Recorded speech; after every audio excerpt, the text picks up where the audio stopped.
In the summer of 1987, a social worker in rural Kentucky made a discovery that would haunt her for the rest of her life. Behind a rotting farmhouse door, she found something that challenged everything she thought she knew about human genetics. The locals called it God's punishment. The medical examiner called it an impossibility. But the Holloway family, they called it their blessing. What you're about to hear is a story that 3 generations tried to bury, a story about what happens when a bloodline turns in on itself for so long that nature itself begins to rebel. Hello everyone. Before we start, make sure to like and subscribe to the channel and leave a comment with where you're from and what time you're watching. That way YouTube will keep showing you stories just like this one. The call came in at 3:47 a.m. on July 15, 1987. Margaret Thornfield had been a social worker in Breathitt County, Kentucky for 12 years, and she thought she'd seen everything rural poverty could throw at her. Malnourished children, homes without running water, families living in conditions that belonged in another century. But nothing had prepared her for what she would find at the end of Holloway Ridge Road. The complaint was routine, neighbors reporting strange sounds coming from the old Holloway place. Crying, they said, but not like any crying they'd ever heard. Animal-like, one caller described it. Inhuman, said another. The sheriff's department had been out there twice, but nobody answered the door. The third time, they brought Margaret along. The Holloway farmhouse sat like a cancer on the landscape, its white paint peeling away to reveal rotting wood underneath. Windows were boarded up with mismatched planks, and the front porch sagged under the weight of decades of neglect. But it was the smell that hit Margaret first, a sweet, sickly odor that seemed to seep from the very walls of the structure. When they finally forced their way inside, Margaret's flashlight beam cut through darkness so thick it felt almost solid. The interior was a maze of makeshift barriers and hanging sheets, creating a labyrinth of hidden spaces. And from somewhere deep within that maze came the sound the neighbors had described, a rhythmic, keening wail that raised the hair on the back of Margaret's neck. What they found in the back bedroom would later be described in medical journals as genetically impossible. But Margaret would never forget the moment her flashlight first illuminated the crib in the corner, and she realized that some family secrets are kept not out of shame, but out of a terror so profound it can only be met with silence. The Holloway bloodline had been folding in on itself for over a century, and this was where it had led them. To understand what Margaret found in that crib, we have to go back to 1847, when Ezekiel Holloway first settled in the hills of eastern Kentucky. Ezekiel was a man running from something, though the records never say what. He brought with him 2 wives, Sarah and Rebecca, sisters who had followed him into the wilderness with a devotion that bordered on worship. The Holloway patriarch had a vision for his family that went beyond mere survival. He believed that bloodlines were sacred, that mixing with outsiders would dilute what he called the pure essence of his lineage. In his personal journal, discovered decades later, Ezekiel wrote, "God has chosen us to remain untainted by the corruption of the world. Our blood shall remain our blood, and our children shall know the strength that comes from purity." What started as religious conviction quickly became rigid doctrine. Ezekiel's children married each other. Their children followed suit. By the 1870s, the Holloway family tree had become something more resembling a telephone pole, straight up and down, with branches that curved back into themselves like arthritic fingers. The first signs of trouble appeared in the 3rd generation, children born with extra fingers or sometimes missing them entirely. Mild intellectual disabilities that the family attributed to God's special blessing, deafness that ran through the bloodline like a genetic signature. But these were small prices to pay, the family believed, for maintaining their purity. By the early 1900s, the Holloways had developed their own language, a mixture of archaic English and sounds that seemed to bypass the throat entirely. They communicated through gestures and guttural noises that outsiders couldn't interpret. The few neighbors who remained in the area began to cross themselves when they passed the Holloway property, and mothers would pull their children inside when they heard the family's distinctive calls echoing through the hills. The isolation deepened with each generation. The Holloways stopped coming to town entirely by 1920. They grew their own food, made their own clothes, and most importantly, married their own blood. Uncle to niece, first cousin to first cousin, and in some cases, relationships that were so tangled that genealogists would later give up trying to map them entirely. By the 1940s, something fundamental had shifted in the Holloway bloodline. What had once been minor oddities, an extra toe here, a speech impediment there, had evolved into something far more sinister. Dr. Nathan Crenshaw, the county's only physician at the time, made house calls to the Holloway property 3 times between 1943 and 1945. His private notes, discovered after his death, paint a picture of a family that was slowly dissolving at the genetic level. The children, Dr. Crenshaw wrote, display characteristics I have never encountered in medical literature. Severe cranial malformations, limbs that appear to bend in directions that should not be anatomically possible, and eyes that seem to track movement independently of one another. Most disturbing is their apparent inability to recognize pain in the traditional sense. I observed a young boy place his hand directly on a hot stove and continue to hold it there while smiling. The family patriarch during this era was Josiah Holloway, Ezekiel's great-grandson, who had married his own sister and produced 7 children with her. When she died during the birth of their 8th child, Josiah took his eldest daughter, then barely 14, as his new wife. The children from this union were different. Neighbors reported seeing them in the woods at night, moving on all 4s with an agility that seemed impossible for their twisted frames. Dr. Crenshaw's final note about the family is perhaps the most chilling. I believe the Holloways have crossed some biological threshold from which there is no return. What I witnessed in that house challenges not only medical science, but the very definition of human. They appear to be evolving, or perhaps devolving, into something entirely new. I will not be returning to their property. Some knowledge is too dangerous to possess. The last outsider to successfully interact with the Holloway family was a traveling preacher named Reverend Marcus Kane in 1952. He stayed with them for 3 days, attempting to bring them back to God's light. His diary from those 3 days survived, though many pages are illegible due to what appears to be water damage or tears. They speak in tongues, Reverend Kane wrote, but not the holy tongues of the Spirit. These are sounds that come from some deeper place, some primordial part of the human soul that we were meant to leave behind. The children, God help me, the children are not entirely children anymore. They move like shadows, and when they look at you, you can see intelligence there, but it is an alien intelligence. They understand things we do not, and they see things we cannot. From 1952 to 1987, the Holloway family vanished from all official records. No births registered, no deaths reported, no contact with the outside world. For 35 years, they existed in a pocket of isolation so complete that the rest of the world simply forgot they were there. But the absence of documentation doesn't mean the absence of activity. If anything, those silent decades were when the Holloway bloodline reached its final, terrible conclusion.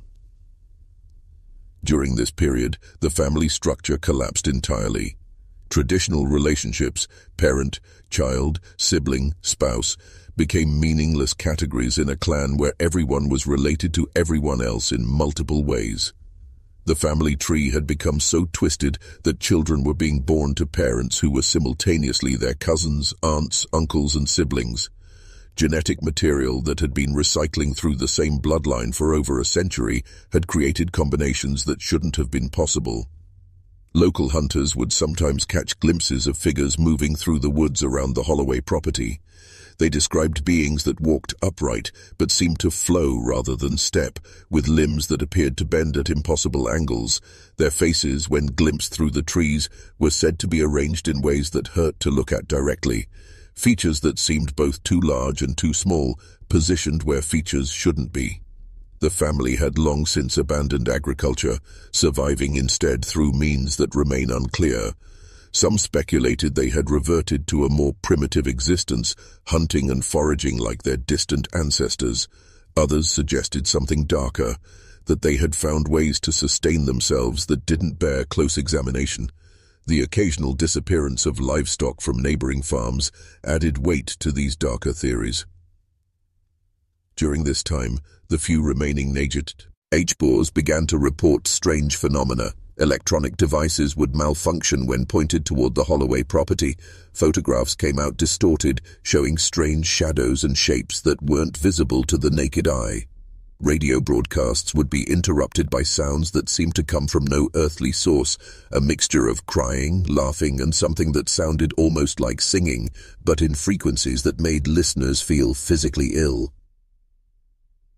By the 1980s, even the bravest locals had learned to avoid Holloway Ridge Road entirely. The mailman left mail at the base of the hill. Utility workers refused to service the area. The property had become a dead zone in the middle of Breathitt County, a place where civilization had simply given up trying to penetrate. If you're still watching, you're already braver than most. Tell us in the comments, what would you have done if this was your bloodline? When Margaret Thornfield's flashlight finally illuminated that crib in 1987, she was looking at the culmination of 140 years of genetic isolation. The thing in the crib, and calling it a thing feels wrong, but calling it a child feels impossible, represented the absolute endpoint of the Holloway family's experiment in bloodline purity. Medical examiner Dr. Patricia Hensley was called to the scene 3 hours later. Her official report, which remained classified for decades, described an infant that challenged every assumption about human development. The skull was elongated beyond anything seen in medical literature, with bone formations that seemed to spiral inward on themselves. The limbs were arranged in patterns that defied anatomy, arms that branched like tree limbs, with what appeared to be multiple joint systems operating simultaneously. But it was the eyes that haunted everyone who saw them. 7 eyes, arranged in a pattern that seemed almost deliberate, each one tracking movement independently. They weren't the cloudy, unfocused eyes of a typical newborn. These eyes held an intelligence that was ancient and alien, as if something very old was looking out from behind them. The infant appeared to be aware of our presence in ways that should have been impossible. Dr. Hensley wrote in her private notes. It responded to stimuli that hadn't yet occurred, turning its head toward sounds before they were made, reaching for objects before they were visible. Most disturbing was its reaction to its parents. It seemed to recognize them not as individuals, but as components of itself. The parents, if they could still be called that, were the last surviving members of the Holloway clan. Elijah and Sarah Holloway were themselves the product of generations of inbreeding, their features so distorted by genetic damage that determining their actual relationship to each other and to the infant became impossible. They existed in a state of devotion to their child that transcended normal parental love and entered the realm of religious worship. In the weeks following the discovery, geneticists from the University of Kentucky attempted to map the infant's DNA. What they found was a genetic code so twisted and recursive that it seemed to defy the basic laws of heredity. Chromosomes had doubled back on themselves in patterns that shouldn't have been compatible with life, creating a biological impossibility that somehow continued to breathe, grow, and develop. What happened next reveals how far authorities will go to bury truths that threaten our understanding of what it means to be human. Within 72 hours of the discovery, federal agencies had descended on Breathitt County with a speed and efficiency that suggested they had been monitoring the situation far longer than anyone realized. Margaret Thornfield was reassigned to a desk job in Lexington and required to sign documents that legally prevented her from discussing what she had witnessed. Dr. Hensley's official report was sealed and replaced with a sanitized version that described severe genetic abnormalities consistent with prolonged inbreeding. The infant and its parents simply vanished from all records, as if they had never existed at all. But erasure is never complete. Hospital staff who had glimpsed the infant before its transfer began experiencing collective nightmares. Nurses reported dreaming of corridors filled with cribs, each containing something that was almost but not quite human. Security guards quit without explanation after reviewing footage from the hospital's morgue where the infant had been temporarily housed. The Holloway property was purchased by an unnamed government entity within a month of the discovery. The farmhouse was demolished, the land was scraped clean, and a perimeter was established that remains in effect to this day. Official records list it as an environmental contamination site, but locals know better. They know that some contaminations go deeper than soil and water. The surviving members of the Holloway family, Elijah and Sarah, were relocated to what officials called a specialized care facility. Former employees of the facility, speaking anonymously decades later, described a place that was part hospital, part laboratory, and part prison. The Holloways were studied, tested, and documented with the thoroughness of specimens rathpers than patients.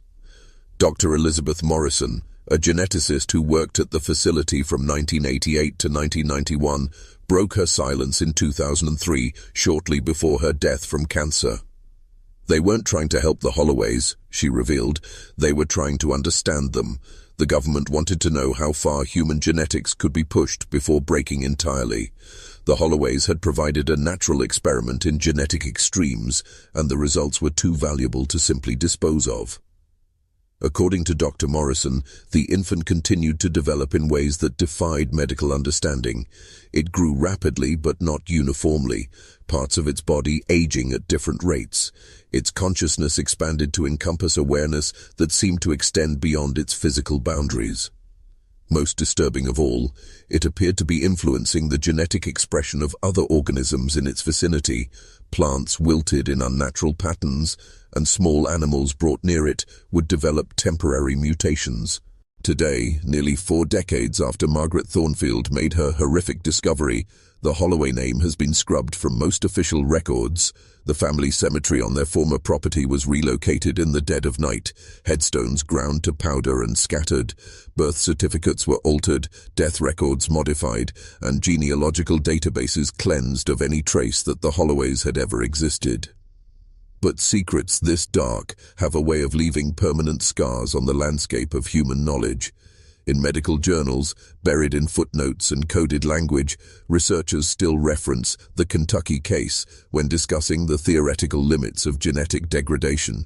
University genetics programs use sanitized versions of Holloway DNA samples to study the effects of extreme inbreeding, though students are never told the true source of their specimens. The child, whatever it had become, officially died in 1994, according to sealed government records obtained through Freedom of Information requests.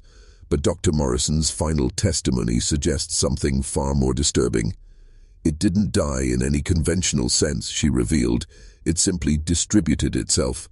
By the end, we couldn't determine where its consciousness ended and its environment began.